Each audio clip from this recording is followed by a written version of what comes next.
তোমরা অনেকে গেমে ঢোকার সাথে সাথে এই ছেলেটার পিকচারটা দেখো, তো অনেকেই ভাবতে পারো ভাই এই ছেলেটা এমন কি করছে যা ওরে গেমের ভিতরে দিয়ে দিচ্ছে। তো আমি বলি কি ভাই, এটা গ্যারানা অফিসিয়াল ফ্রি ফায়ারের সম্পূর্ণ একটা ফাঁদ। তো আপনারা ভিডিওটা লাস্ট পর্যন্ত দেখবেন, না হলে কিছুই বুঝতে পারবেন। স্ক্রিনের উপরে যে ছেলেটাকে দেখতেছেন সে নাকি পুরো ফ্রি ফায়ারে ইতিহাস করছে 12 বার গ্র্যান্ড মাস্টারে। সাধারণত আমরা যদি কোনো ইটের কাম কিংবা বালুর কাম করি তাহলে আমাদেরকে অনেকে বলবে কামলা। যারা রিজন পুশ করে কিংবা গ্র্যান্ড মাস্টার পুশ করে তাদেরকে আমরা ফ্রি ফায়ার ভাষায় বলি কামলা। এখন রিয়েল লাইফের কামলা আর ফ্রি ফায়ারের কামলা অনেক পার্থক্য, কারণ রিয়েল লাইফে কামলাগিরি করলে টাকা পাওয়া যায়, আর গ্র্যান্ড মাস্টার পুশ করলে মা রাতে ঝাড়ুর বাড়ি, বাবা রাতে বকা ছাড়া আর কিচ্ছুই পাওয়া যায় না। যাক, মূল পয়েন্টে আসি। তো আপনারা এই যে রিজনের প্লেয়ার গুলো দেখতেছেন তারা ভাই শুধু খায় দায় কাপ নাই, ভবিষ্যৎ অন্ধকার।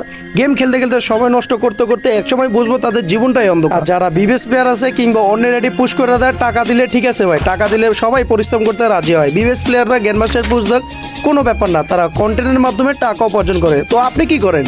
অযথা গ্র্যান্ড মাস্টার পুশ করে শুধু শুধু মা বাবার হাতে বকা, আশেপাশে মানুষের হাতে বকা ছাড়া আমার থেকে মনে হয় আপনি আর কখনোই কিচ্ছুই পাবেন। কথাগুলো বলছি কারণ আপনারা যে ছেলেটাকে দেখে ইন্সপায়ার হইতেছেন, যে ছেলেটাকে দেখে মনে করতেছেন ভাই এ যদি ভাই ইতিহাসে আসতে পারে আমরা কেন আসতে পারবো না, আমরাও প্রচুর গেম খেলবো, তাহলে ভাইয়া আপনি ভুল। একজনকে দেখাইয়া গ্যারানা চাইবে হাজার হাজার মানুষকে গেমে আসক্ত করার জন্য। গ্যারানা ফ্রি ফায়ারের ফাঁদে পা না দিয়ে একটু মাথা দিয়ে চিন্তা করবেন আসলে আপনি কি কাজটা ভুল করতেছেন না সঠিক করতেছেন। গেমটা আগের মতো মজা নাই, আমরা আগের মতো খেলতেও পারি না কিংবা আগের মতো খেলতেও চাই না। তারপরে এই ছেলেকে দেখে যারা ঘন্টার পর ঘন্টা দিনের পর দিন গেম খেলতে চাচ্ছেন তারা ভাই অফ করুন, কারণ ভাই এটা গ্যারানার ফাঁদ। দেখতেছে গেমটা অনেকে কম খেলতেছে, তাই এখন একে দেখে অনেক বেশি বেশি গেম খেলবো আমরা সীমিত সময়ের জন্য, হয় জোরে গেলে 2 ঘন্টা 3 ঘন্টা, এর বেশি না। 12 13 14 ঘন্টা খেলার কোনো প্রশ্নই আসে না। আমার যতটুকু বোঝার দায়িত্ব ছিল আমি ততটুকু বুঝে দিছি, আশা করি আপনারা বুঝতে পারছেন। আল্লাহ হাফেজ।